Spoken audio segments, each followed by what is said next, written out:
It will be very difficult. Because നമ്മൾ ഒരു toxic environment എന്ന് പറയാൻ ഒരാൾക്ക് തേർഡ് പാർട്ടിക്ക് വന്ന് നോക്കി പറയാൻ ഇതായിരിക്കും. പക്ഷെ നമ്മുടെ ഒരുപാട് ഇമോഷൻസ് ഇൻവെസ്റ്റ് ചെയ്തൊരു സ്ഥലമാണെങ്കിൽ അവിടെ നിന്ന് ഈ വിട്ടുപോരാനൊക്കെ ഭയങ്കര ഒരുപാട് കമ്മിറ്റ്മെന്റ്സ്. നമ്മളൊക്കെ ഇമോഷണൽ ബീങ്സ് ആണ്. നമ്മുടെ പല കാര്യങ്ങളിലും വൾണറബിൾ ആയിട്ടായിരിക്കും പല സാഹചര്യങ്ങളിലും നമ്മൾ നിന്നുകൊണ്ടിരിക്കുന്നത്. പല സൊസൈറ്റീനെ ചിന്തിച്ചിട്ട് എന്റെ ഒരു ആത്മാർത്ഥത, എന്റെ ഒരു എന്നാലും എന്റെ ഒരു ബെസ്റ്റ് അല്ലേ ഞാൻ കൊടുത്ത്, ഇങ്ങനത്തെയൊക്കെ പല കാര്യങ്ങൾ വിചാരിച്ചിട്ടായിരിക്കും വർക്കിലാണെങ്കിലും കേട്ടോ. ഇപ്പൊ ഒരു ജോലിക്ക് പോവാണെങ്കിൽ അവിടെ ഞാൻ എന്റെ ഏറ്റവും ആഗ്രഹിച്ച ജോലിയാണെങ്കിലും അത് എന്നെ ഭയങ്കരമായിട്ട് തളർത്തുകയാണെങ്കിൽ we have to be strong enough to get out of it. Toxic environment നമുക്കൊന്നും ചെയ്യാൻ പറ്റില്ല, നമുക്ക് അവിടെ നിന്ന് വിടാനേ പറ്റുള്ളൂ. സോഷ്യൽ മീഡിയയെ ബോധിപ്പിച്ച് മാത്രമേ ജീവിക്കാവൂ എന്ന അലിഖിത പോളിസി സമൂഹത്തിൽ നിലനിൽക്കുന്ന പോലെ തോന്നുന്നുണ്ട്. അത് നന്നായിട്ട് തോന്നുന്നുണ്ട്. ഞാൻ എപ്പോഴും എന്റെ ചേച്ചിയായിട്ട് ഞങ്ങൾ ഉണ്ടാവുന്ന ഒരു കോൺവെർസേഷനാണ്. അതായത് ചേച്ചിയുടെ ഓൺലൈൻ ഇതിനകത്തൂടെ വന്നിട്ട് എപ്പോഴും എന്ത് വന്നാലും ഹാപ്പി ആയിട്ടുള്ള പോസ്റ്റേ ഇടുള്ളൂ. പക്ഷെ I always teller, if you are എന്തെങ്കിലും ഒരു റോങ് റൂമറോ എന്തെങ്കിലും വരികയാണെങ്കിൽ അത് അഡ്രസ് ചെയ്യണം. എന്നിട്ട് ഇപ്പൊ സത്യം പറയണം, വളരെ ജെനുവൻ ആയിട്ട്. ഇപ്പൊ ഞാൻ റീസെന്റ് വേറെ ഇടത്തിൽ ഞാനത് പറഞ്ഞായിരുന്നു. ശരിക്കും പറഞ്ഞാൽ നമ്മൾ നോക്കുമ്പോൾ ഇപ്പൊ നമ്മളിപ്പോ ഭയങ്കര നല്ല കാര്യങ്ങൾ ചെയ്യുന്ന ഒരാളാണ്, ഈ ഒരു ഇമേജ് മാത്രം പുറത്ത് കാണിച്ചാൽ ആൾക്കാർക്ക് നമ്മളെ ഇഷ്ടപ്പെടും. പക്ഷെ നമ്മൾ വളരെ ജെന്യുവൻ ആയിട്ട് നമ്മുടെ മെയിൻ നമ്മൾ പാളിയ ഡെസിഷൻസ് ആണെങ്കിലും നമ്മുടെ എന്തെങ്കിലും നിലപാടുകളാണെങ്കിലും വന്ന് പച്ചയ്ക്ക് പറയുന്ന ആൾക്കാർക്ക് ഭയങ്കര വിമർശനമായിരിക്കും.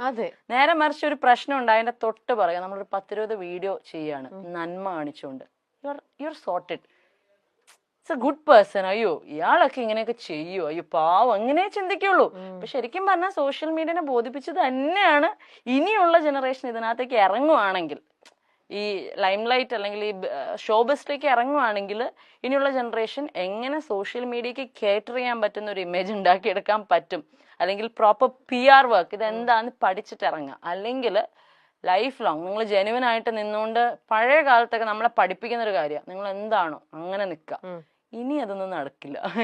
ഇത്രയും സോഷ്യൽ മീഡിയ വളർന്നുകൊണ്ടും ഒരു വീട്ടില് 5 വയസ്സുള്ള കുട്ടി തൊട്ട് 55 വയസ്സുള്ള അമ്മയുടെ കയ്യിൽ വരെയും ഫോണുള്ള സമയത്ത് ഇത്രയും ആൾക്കാരെ ഒരേപോലെ അവർക്ക് മനസ്സിലാവുന്ന ഒറ്റ ഭാഷ ഉണ്ടാവുള്ളൂ, നന്മ. ഈ നന്മ മാക്സിമം കാണിച്ചുകൊണ്ട് എത്ര ഉഡായിപ്പാണെങ്കിലും നിങ്ങൾ ആൾക്കാരെ കൺവിൻസ് ചെയ്യാൻ പറ്റും.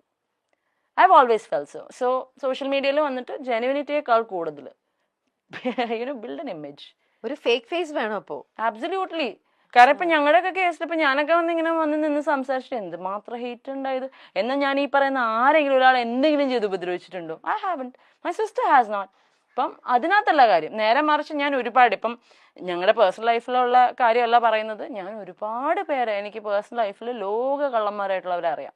പക്ഷെ അവരൊക്കെ ഭയങ്കര നല്ല ഇമേജ് കൊണ്ടു നടക്കുന്ന ആൾക്കാർ, കള്ളന്മാര് മാത്രമല്ല കള്ളികളും ഒരുപാട് പേരുണ്ട്. പക്ഷെ അവർക്കൊക്കെ മീഡിയയിൽ അവരുടെ പ്രൊഫൈല് കയറിയ നന്മ മാത്രമേ ഉള്ളൂ. കളിക്കാൻ അറിയാമോ അവർക്ക്? That thing we have to, ഒന്നല്ലെങ്കിൽ പഠിക്കുക, അല്ലെങ്കിൽ ഇന്ന് മാറിയിക്കുക, അല്ലെങ്കിൽ 3 ഓപ്ഷനേ ഉള്ളൂ. ഒന്നല്ലെങ്കിൽ കള്ളത്തരം കാണിച്ച് നിൽക്കാറിയാം, അല്ലെങ്കിൽ ഒരു പുതിയൊരു പേഴ്സോണ ബിൽഡ് ചെയ്യുക, അല്ലാന്നുണ്ടെങ്കിൽ ഇതൊക്കെ എടുത്തോണ്ട് മുമ്പോട്ട് പോവുക. ഇപ്പൊ ഞങ്ങൾ ആ 3ാമത്തേല് കുറെ കാലമായിട്ട് അങ്ങനെ, പിന്നെ ഞങ്ങൾ ഒരു കള്ളത്തരം കാണിച്ച് തുടങ്ങിയിട്ടും കാര്യമില്ല, അത് ഏക്കില്ല. അപ്പൊ നമ്മൾ ട്രൈ പോലും ചെയ്യുന്നില്ല. അപ്പൊ ശരിക്കും കളിക്കാൻ അറിയാവുന്നവർ മാത്രം ഇറങ്ങേണ്ട ഒരു, ശരിയല്ല ഞാൻ പറഞ്ഞത് ശരിയാണെന്ന് ചേച്ചിക്ക് തോന്നുന്നില്ല. സർവൈവൽ ഓഫ് ദ ഫിറ്റസ്റ്റ് എന്ന് പറയുന്നത് ഇപ്പൊ കലിയുഗം, ഇവിടെ വേറെ ഗെയിംസാ അതിന്റെ ഒപ്പം. ഞാൻ ഒന്നാമതൊരു സോഷ്യൽ മീഡിയ പേഴ്സൺ അല്ല, ഇതൊക്കെ കൂടെ കേൾക്കുമ്പോ നമുക്കൊക്കെ ഒരു രീതിയിലും ഹാൻഡിൽ ചെയ്യാൻ പറ്റാത്ത വേറെ ടൈപ്പ് ഒരു ലോകം തന്നെയാണ് ഇതെന്ന് പറയണത്. ബാപ്രേ. എന്നെങ്കിലും നിങ്ങളെ എല്ലാവർക്കും മനസ്സിലാകും എന്ന വിശ്വാസത്തിൽ മറ്റുള്ളവരെ കുറിച്ച് ചിന്തിക്കാതെ നമുക്ക് മുന്നോട്ട് പോകാം. അങ്ങനെ അതാണ് ഞങ്ങളുടെ ആ ഒരു വേർഡ് ഉണ്ടല്ലോ, ഹോപ്പ്. കാരണം നമ്മുടെ ഉള്ളില് എപ്പോഴും പറയും, സത്യം എന്തൊക്കെ വെച്ച് അടച്ചു വെച്ചാലും അത് പുറത്തു വരും.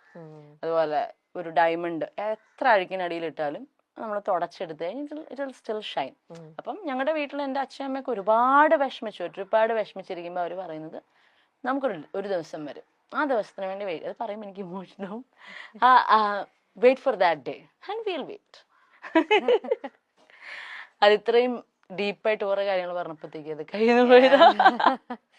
ഇല്ല, ഐ ക്യാൻ അണ്ടർസ്റ്റാൻഡ് അബ്രാമി. ആ ഒരു ഇപ്പൊ ഞാനും ഇത്ര പുറമേ നല്ല ഇത്ര നാളും നിങ്ങളുടെ പ്രോബ്ലംസ് കണ്ടുവരുന്നത്. ഇപ്പം when I'm talking to you, ഇത് ആ ഒരു ഇതിനോട് പറയുമ്പോ ഇത് എനിക്ക് അഭിരാമി എത്ര ചിരിച്ചോണ്ടാണ് പറയുന്നെങ്കിലും എനിക്ക് ആ ഉള്ളിൽ നിന്ന് അതിന്റെ ആ ഒരു മാസ്ക് ഇച്ചിരി പൊട്ടിപ്പോന്നു അതാ കരഞ്ഞ്. ഇവർ എന്റെയും കണ്ടെന്ന് അറിയണു. നമുക്ക് ആ ഒരു പെയിൻ ശരിക്കും നമുക്കത് മനസ്സിലാവും. നിങ്ങള് നോയിങ്ലി അൺനോയിങ്ലി എന്തൊക്കെയല്ലേ നിങ്ങളത്.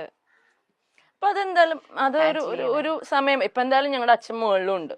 സോ പുള്ളി അവിടെ നിന്ന് ഗെയിംസ് കളിച്ചോളും. ഞങ്ങൾക്ക് കളിക്കാൻ പറ്റാത്ത games he'll do it for us. അപ്പോൾ വി ഡു ബിലീവ്. അതായത് ഇത് മാത്രമല്ല, ഈ പറയുന്ന ചേച്ചിയുടെ പ്രീവിയസ് മാരേജിന്റെ കാര്യം മാത്രമല്ല, ഓൾ ടുഗെദർ നമ്മൾ അങ്ങനെ ഒന്നും ചെയ്യാത്ത വളരെ ജെന്യുവൻ ആയിട്ട് നിന്നിട്ടുള്ള ആൾക്കാരാണ് ഒരു പോയിന്റിൽ പ്രൂവ് ആവും. Will wait for that.